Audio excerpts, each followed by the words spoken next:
Hello mga ka-super level up. So, eto nga, magagawa tayo ng magluluto ng talong. Talong ni Carla. Sabi ganun.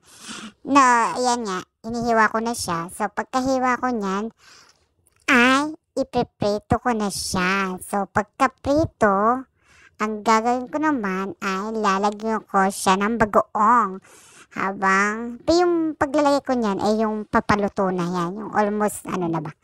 Yan. Nakikita naman nyo, pagkaprito, nilagyan ko niyan habang nipiprito ko pa.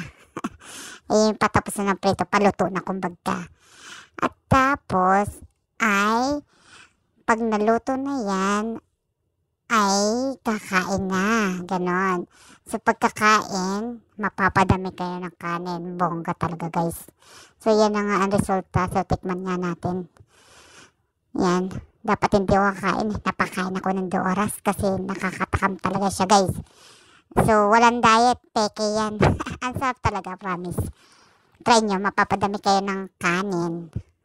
Thank you for watching.